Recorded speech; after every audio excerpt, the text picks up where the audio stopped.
क्योंकि अब अगर हम अपनी दिमागी बीमारियों की हिस्ट्री में जाएं तो हमारी दिमागी बीमारियों के इलाज कोई बहुत पुराने नहीं है।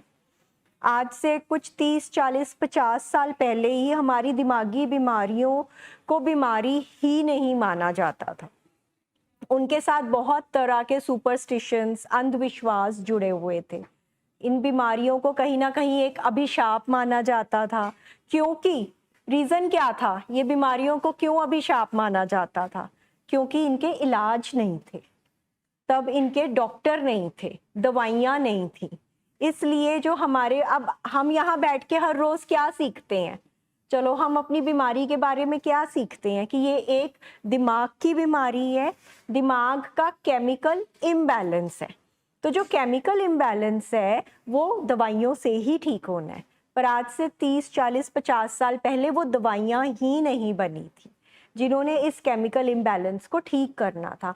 आज भी जब हमारे पास पेशेंट आते हैं, हम पहले, दूसरे, तीसरे, चौथे दिन भी अपने पेशेंट से बात नहीं कर पाते हैं, नहीं बात कर पाते हैं, हम उसको पहुंच ही नहीं पाते हैं उसके दिमाग के उस मत वाले हिस्से में। क्यों? क्योंकि उसकी केमिस्ट्री खराब हुई होती है। और वो केमिस्ट्री ठीक करने के लिए हमें सबसे पहले मेडिसिन्स की हेल्प लेनी पड़ती है। और मेडिसिन्स कौन लिख कर देता है? The correct medicines, doctor. एक डॉक्टर जिसने इसकी पढ़ाई करी हुई है, जिसने समझा हुआ है कि क्या बीमारी है और क्या कॉम्बिनेशन ऑफ मेडिसिन देना है। हम यहाँ पे ना, मैं बड़ी बार देखती हूँ दूसरे हॉस्पिटल्स में ना, हम जो ट्रीटमेंट चल रहा होता है ना उसको बहुत सीरियसली लेते हैं। बहुत ऐसे हमारा मन परेशान हुआ होता है अपने पेशेंट को देख के। अगर पेशेंट आईसीयू में है तो हम सारी परिवार मुंह लटका के बाहर बैठा होता है, ड्यूटी दे रहे होते हैं, हमारी कोई ज़रूरत भी नहीं होती है वहाँ पे, मतलब the patient is being taken care of, पर फिर भी फैमिली बैठी होती है बाहर, सो रही होती है कंबल और रजाइयाँ डाल डाल के, गद्दे डाल डाल के, ठीक है। और यहाँ पर भी वही ट्रीटमेंट चल रहा है, पर फैमिली बहुत कैजुअल होती है। जो मेडिसिन्स दी जाती हैं वो एक्चुअल में लाइफ सेविंग मेडिसिन्स हैं। मतलब क्योंकि हमें 3, 4, 5, 6, 7 दिन में अपने मरीज में ज़मीन आसमान का फ़र्क दिखने लगता है। वो फ़र्क दिखने लगता है तभी तो बहुत सारी फैमिलीज 6-7 दिन में हमें बाय बाय कर देती है, जब असल इलाज स्टार्ट होना होता है। पर चलो हम उसमें नहीं जाएंगे आज। आज हमें ये बात समझनी है कि यहाँ पर हम लोग, डॉक्टर आपको बहुत सारी, हमारे जो एडिक्शन के पेशेंट्स हैं, जब उनका डिटॉक्स हो रहा होता है वो कहते हैं ये डिटॉक्स तो हम घर में ही कर लेंगे। बहुत बार हम अपने उनको खाली वो आईवी वाली नहीं देते हैं, हम उनको खाने वाली देते हैं, है ना। तो उनको लगता है कि ये डिटॉक्स तो हम घर में ही कर लेंगे, पर वो ये नहीं समझ रहे होते कि यहाँ पे 24 घंटे की निगरानी में, ऑब्जर्वेशन में, under the guidance of doctor आपके पेशेंट को कितनी सारी चीज़ों से बचाया जा रहा होता है। डॉक्टर देख रहा होता है कि इसको सीजर्स ना आए, इसको फिट्स ना पड़े। डॉक्टर उसकी हार्ट को देख रहा होता है, बार बार टेस्ट हो रहे होते हैं। डॉक्टर को सुबह शाम रात, पूरी रात यहाँ पे नर्सिंग स्टाफ होता है जो कि आपका टेक केयर करता है। पेशेंट को कभी नींद नहीं आ रही, कभी वो कन्फ्यूजन में चला गया है, कभी वो डिलीरियम में चला गया है, कभी उसको कॉन्स्टिपेशन हो गई है, डॉक्टर हर चीज़ की ध्यान रखता है, ठीक है ना। तो हम लोग यहाँ पर बैठ के आज के दिन, वैसे तो हम लोग वो वाली फैमिलीज हैं जिसको हर रोज अपने डॉक्टर को थैंक यू बोलना पड़ेगा, क्योंकि हमारे डॉक्टर ने खाली हमारे पेशेंट की जान नहीं बचाई, उसने हम सब की जान बचाई है। ईच वन ऑफ अस, है ना। हम सब यहाँ पर जो बैठे हैं, जो रिकवरी में है, चलो लेट मी से, जो 1 साल 2 साल 3 साल 5 साल रिकवरी में है, वो फैमिलीज तो आज एक शाउट आउट दे ही सकती हैं अपने डॉक्टर के लिए कि हम सब एक बेहतर लाइफ जी रहे हैं। तो अपनी डॉक्टर की वजह से, इस प्रोग्राम की वजह से, हम डॉक्टर भाटिया और उनके father, we can't be thankful enough, grateful enough, जिस तरीके से वो इस प्रोग्राम को चला रहे हैं, जिस तरीके से इस प्रोग्राम को ग्रो कर रहे हैं। इस प्रोग्राम की ग्रोथ मैंने अपनी आंखों से देखी है। आज से 7 साल पहले और आज का जो प्रोग्राम है उसमें ज़मीन आसमान का फ़र्क है। प्रोग्राम 7 साल पहले भी वही था, पर वो बहुत स्लो था, बिट्स एंड पीसेस में था, बहुत, मतलब फैमिली को जी जान लगानी पड़ती थी उसमें, उस प्रोग्राम में भीगने में, उस प्रोग्राम को सीखने में, ठीक है। आज के दिन जो वो प्रोग्राम ग्रो हुआ है, it is all because of the efforts, because of the wisdom of doctor Bhatia, जिन्होंने इस बात को रियलाइज किया है।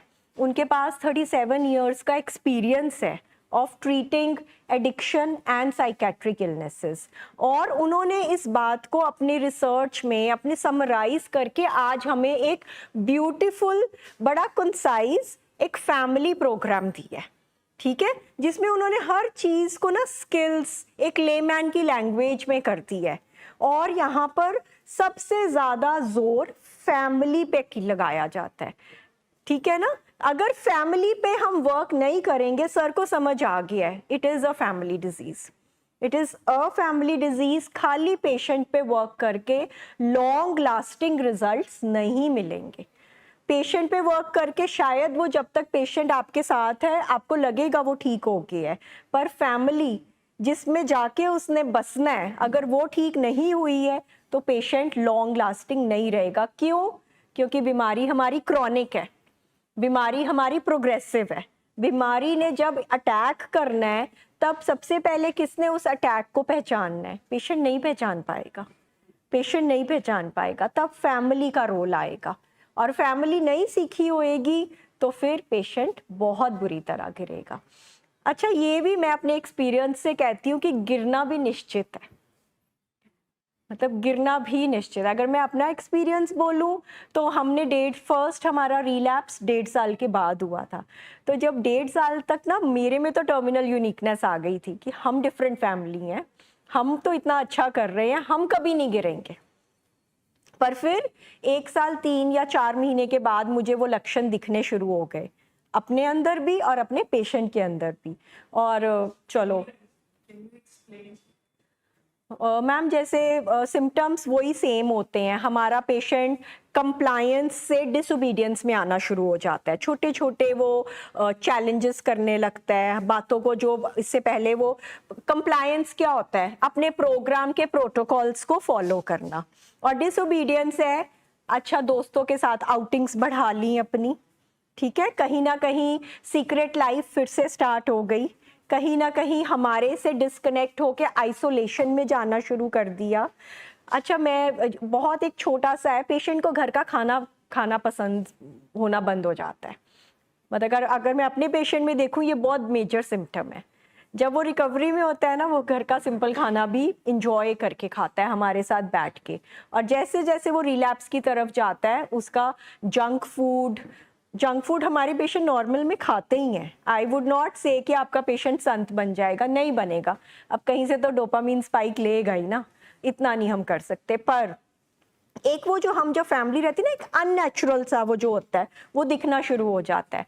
फिर एंगर, जो बात नॉर्मल में नहीं होती है, पेशेंट में एंगर इश्यूज आने स्टार्ट हो जाते हैं। चिड़चिड़ापन, छोटी छोटी बातों में चिड़चिड़ापन, पेशेंट की हाइजीन कॉम्प्रोमाइज होने लग पड़ती है, अपने प्रति जो उसका इंटरेस्ट होता है ना वो धीरे धीरे कम होना शुरू हो जाता है। अपनी ग्रूमिंग, अपने आप को साफ सुथरा रखना, ये these are small little science जहाँ पर वो पेशेंट आपको दिखना शुरू हो जाता है कि रिलैप्स है। आपके घर में प्रोवोकिंग सीन्स चलने शुरू हो जाते हैं, क्योंकि पेशेंट के ये सारे बिहेवियर्स, जब हम एक 1.5 साल की रिकवरी वाले फैमिली थे तो हम भी इतना नहीं अभी संभले हुए थे, हम भी एक प्रोसेस से चल रहे थे, एक फेज चल रहा था। वी वर नॉट जितना, अगर हम आज 7 इयर्स वाली स्टेबिलिटी है, वो 1.5 साल वाली स्टेबिलिटी थी।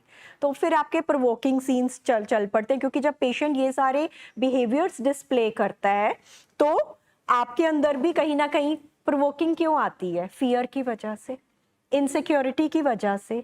हम करना नहीं चाहते हैं, पर हमारा डर, हम कहीं पकड़ने की कोशिश करते हैं, अपनी रिकवरी को संभालने की कोशिश करते हैं, पर वो ऐसे हाथों से हमें फिसलती हुई दिखती है।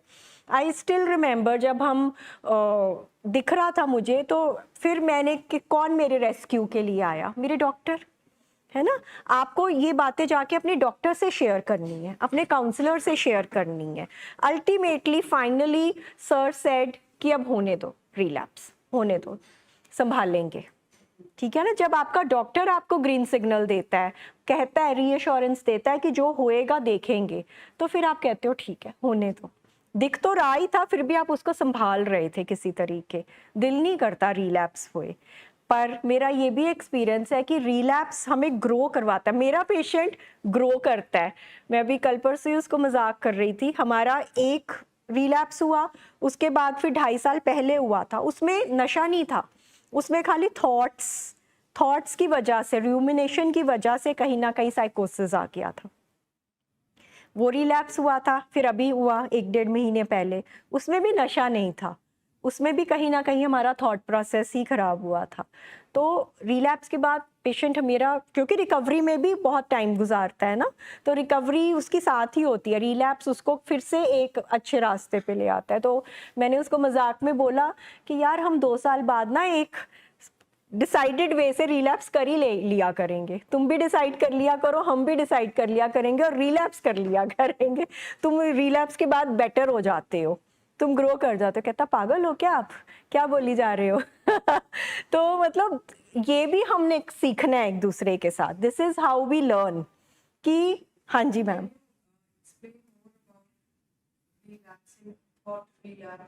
जी देखो, थॉट रिलैप्स कैसे आता है सर, और ये प्रोग्राम हमेशा कहता है कि जो रिलैप्सेस होते हैं ना कहीं पेशेंट से पहले फैमिली के होते हैं। अगर हम अपने रिलैप्सेस को देखें ना, तो पेशेंट जब हमारा ठीक चल रहा होता है ना, सबसे पहले हमारा रिलैप्स क्या होता है कि हम अपने पेशेंट से ना एक्सपेक्टेशंस बढ़ा लेते हैं। Suddenly we start treating him like a normal person, और फिर हम कहते हैं कि अब मेरे घर में भी यही हुआ है ना 6-8 महीने पहले, अब उसके फादर, उसके ग्रैंडफादर सडनली, अब उसकी वही चीज़ें जो आज से बहुत साल पहले लगता था कि ये कमाल कर दिया इसने, अब वो चीज़ें कमाल नहीं लग रही हैं। अब लग रहा है कि he needs to do more, जबकि वो पेशेंट अभी भी है, वो मेडिसिन अभी भी खा रहा है, वो आज भी हमें पता है कि वो वल्नरेबल है, आज भी हमें पता है कि एक पॉइंट के बाद उसकी कैपेसिटी नहीं है, कैपेसिटी बढ़ी है पर वो परफेक्ट नहीं हुई है, ठीक है ना। तो वहां से जब हमारी अनरियलिस्टिक एक्सपेक्टेशंस आती हैं ना, फिर हमारी कैजुअल थोड़ी थोड़ी वो बातों में आती है, झलकती है, हम अपने पेशेंट से कहीं ना कहीं डिसअपॉइंट होना शुरू हो जाते हैं, हम कहीं ना कहीं उसको इन बातों का एहसास दिलाना शुरू हो जाते हैं। फिर हम घरों में कई बार मैम थॉट, उसका फिर वो थॉट कैसे खराब होता है, क्योंकि कहीं ना कहीं हमारे घरों में डिसफंक्शनैलिटी भी होती है, कई बार फैमिली डायनेमिक्स ऐसे होते हैं। हमारे केस में हम 3 जनरेशन्स रहते हैं, तो वो जो बड़ी जनरेशन है, सबसे ऊपर वाले हैं, टॉप ऑर्डर वाले, थोड़े कंट्रोलिंग है, थोड़े से उन्होंने अपनी पूरी लाइफ मेहनतें करी हैं, दे वांट कि जैसे चाहते हैं वो वैसा ही होए। हमारी जनरेशन ने शायद वो इनेबलिंग कर भी दी उनकी, we lived our life the way they wanted us. पर अब जो नेक्स्ट जनरेशन है वहाँ पे कॉन्फ्लिक्ट आ जाता है, हमारा पेशेंट नहीं रहता वैसे, है ना। फिर वो कॉन्फ्लिक्ट आता है ना जब, क्योंकि they refuse to change and he says कि इसके बाद मैं सफोकेटेड फील करता हूँ, तो वहाँ पर भी वो थॉट डिसऑर्डर आता है। तो आई वुड नॉट से कि गलती सारी हमारे पेशेंट की होती है, कहीं ना कहीं हम फिर से वो ही स्यापे उसके ऊपर भी डाल देते हैं जो हमारे घरों में चल रहे थे, जनरेशन आफ्टर जनरेशन पास हो रहे थे, वो बैगेज हम कहीं ना कहीं उस पर भी डालने की कोशिश करते हैं। हमारा पेशेंट में नहीं होती कैपेसिटी उस बैगेज को उठाने की, तो इसके लिए भी जो वो थॉट डिसऑर्डर आता है वो वहाँ से आता है।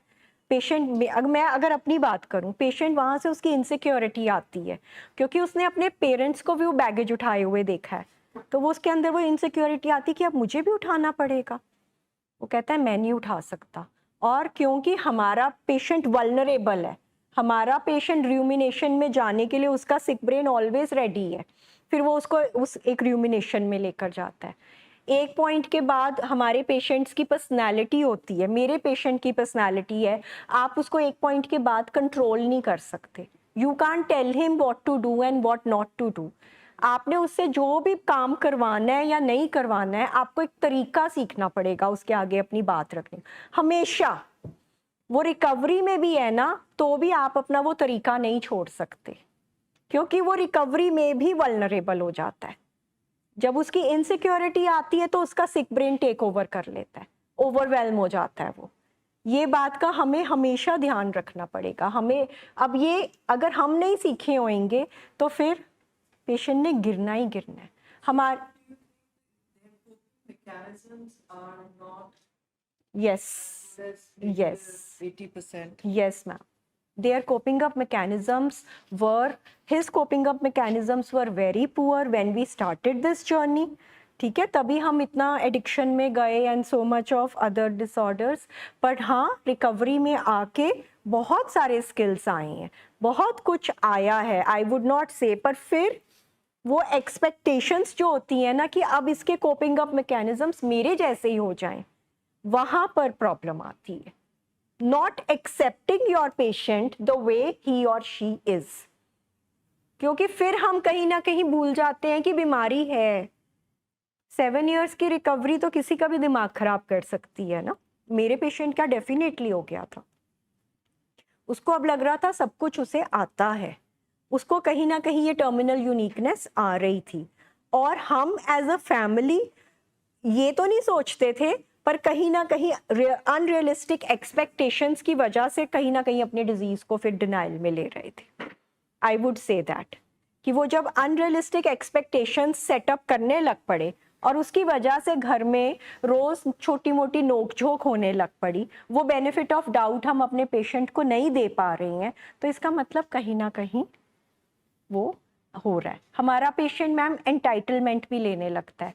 जब हमारा पेशेंट अपनी रिकवरी में अच्छा करने लगता है तो वो कहीं ना कहीं उसका फिर सिक ब्रेन उसको मैसेज देता है कि अब तो तू ये कर रहा है तो तू ये कर सकता है. मेरे पेशेंट को उसके ब्रेन ने मैसेज दिया कि अब तो तू अपना रेगुलर फंक्शनल हो गया, ऑफिस जाता है, फुल ऑफिस आवर्स जा रहा है और वहाँ पे काम भी कर रहा है बेटर, तो अब तो तू रात को दोस्तों साथ जा सकता है. इट्स ओके, तू रात को 12-1 बजे भी वापस आ रहा है. तो वहाँ पे फिर हमारे घर में कॉन्फ्लिक्ट आया, वहाँ पर हमारे घर में प्रोवोकिंग आई, वहाँ पर हमारे घर में फिर से डिजीज था. यहाँ पे आप ये मीटिंग, ये स्टोरी सुनने का बार बार क्या मतलब है? ये स्टोरी सुनने का ये मतलब है कि डिजीज इतना कनिंग है, इतना पेशेंट है कि वो इस मोमेंट की 7 साल से वेट कर रहा था. उसने वेट करी कि अब इनको ये सिक्योरिटी आए, ये थोड़ा सा इजी हुए तो मैं अटैक करूं. So it's like walking on eggshells. It's not walking on eggshells, no. वो दैट इज लाइक फिर अपने आप को एक वीक बात बोलनी है. It is not walking on eggshells. It is like being careful. It is like accepting that you have a problem and this is the, आपकी लाइफ में मैम बहुत कुछ आप करते हो, आप रिकवरी में आके आप बहुत कुछ करते हो, पर हमारा सिक ब्रेन हमें क्या कहता है, तू ये नहीं कर सकता. हमारा जो प्रीफ पीएफसी है हमें उसको ऊपर करना है, उसने हमें दिखाना है कि तू ये कर रहा है. आज से 7 साल पहले तूने नहीं कर पाया था, तू पढ़ने गया बाहर, तू नहीं अपनी एजुकेशन खत्म कर पाया, पर अब रिकवरी में आके तूने अपनी ग्रेजुएशन खत्म करी. ठीक है ना, तेरे अंदर ये सॉफ्ट स्किल्स नहीं थे, तेरे अंदर ये सोशल स्किल्स नहीं थे, पर अब धीरे धीरे रिकवरी में आके तू कर रहा है. फैमिली को इस बात के ग्रैटिट्यूड में आना है कि हमने अपने बच्चे को किस तरह से डिस्कनेक्ट होते हुए देखा, हमने कैसे फाइनेंशियल लॉसेस देखे, हमने कैसे रिश्तों के लॉसेस देखे, हमारी कितनी बेइज्जती हुई रिश्तेदारी में, समाज में, हर पल हमारा दिल कितना टूटा. फैमिली को ये देखना है कि अब हम कितने कनेक्टेड हैं, हमने कितनी मोमेंट्स ऑफ जॉय सेलिब्रेशन हम कर रहे हैं. पर नहीं, एक्शेल्स नहीं है मैम. एक्शेल्स पे तो हम जब बहुत आते हैं, डिजीज में होते हैं तब होते हैं एक्शेल्स में, तब नहीं पता होता कौन से फोन कॉल ने हमें क्या बता देना है. That is एक्शेल्स. Recovery is not एक्शेल्स. वो तो एक आप धीरे धीरे एक सेफ्टी नेट में आते जा रहे हो. अभी starting first year of recovery में क्या होता है कि हम लोग ऐसे ऐसे खेलते हैं, कभी इधर कभी इधर. स्टार्टिंग के फर्स्ट ईयर, सेकेंड ईयर, फिर जैसे जैसे जैसे हम अपनी रिकवरी, अपनी स्किल बिल्डिंग में परफेक्ट होते हैं, परफेक्ट भी नहीं मैं कहूँगी, जैसे जैसे उस पर वर्क करते हैं तो हमारा रिकवरी वाले अपनी बाउंड्री वाला टाइम बढ़ता जाता है, वीक एक्शंस हमारे घटते जाते हैं. स्टार्टिंग में भी हमारे देखो, रिकवरी के टाइम में भी रिकवरी और वीक एक्शंस चलते हैं, बट विद टाइम वो वीक एक्शंस की इंटेंसिटी, उनका प्रभाव, उनकी फ्रीक्वेंसी बहुत कम हो जाती है. एक्शंस नहीं है. आप स्टार्टिंग में पहले 1-2 साल आप रहते हो, ज़्यादा वो रहते हो, उसके बाद धीरे-धीरे वो पेशेंट भी तो कमाई करता है। ऐसा नहीं है, पेशेंट वैसा नहीं रहेगा जैसा आज है, नहीं रहता। पेशेंट में बहुत द की यहाँ पर वर्ड है कैरेक्टर फ्लॉज। आपकी केमिस्ट्री तो मेडिसिन से डॉक्टर ने ठीक कर दी है, उसके बाद आप अपनी मेंटेनेंस डोज पे भी आ जाते हो 2 महीने में, 4 महीने में, 6 महीने में, ठीक है। उसके बाद अब उस मेंटेनेंस डोज पे रह के भी और उसको कैसे कम करना है, वहां पर आपकी वो स्किल बिल्डिंग कैरेक्टर फ्लॉज पे काम है। जितना आप अपने कैरेक्टर फ्लॉज पे काम करोगे, पहले कौन करेगा? फैमिली करेगी। पहले फैमिली समझेगी कि हमारे अंदर कौन से औगुण है इस बीमारी की वजह से, हमारे घर के माहौल में क्या टॉक्सिसिटी है, क्या डिसफंक्शनैलिटी है, हमने अपने घर के माहौल को कैसे चेंज करना है। बात इतनी सीरियस है, इतनी ही सीरियस बात है कि हमें अपने अंदर झांकना पड़ेगा, एक जर्नी विद इन करनी पड़ेगी हर फैमिली मेंबर को जो उस पेशेंट के साथ है। हर फैमिली मेंबर को एक जर्नी करनी पड़ेगी, अपने अंदर झांकना पड़ेगा, अपनी बातचीत, अपने सोचने का नज़रिया। रिजिडिटी के साथ हम इस ट्रीटमेंट को नहीं पूरा कर सकते, हम इस ट्रीटमेंट का पार्ट नहीं बन सकते जे असी रिजिड होके बैठ जावांगे कि मैं तो चेंज होना ही नहीं, मैं ही सब तो वधिया। वो वाली सोच के साथ हम इस ट्रीटमेंट में प्रोग्रेस नहीं कर सकते। इस ट्रीटमेंट में हर एक ने अपना भाग कैसे देना है, अपने अंदर झांक के 33%। बाकी सब में हम पेशेंट पे काम करते हैं, यहाँ पे पेशेंट के साथ साथ फैमिली पे भी रिजल्ट ही तभी आने।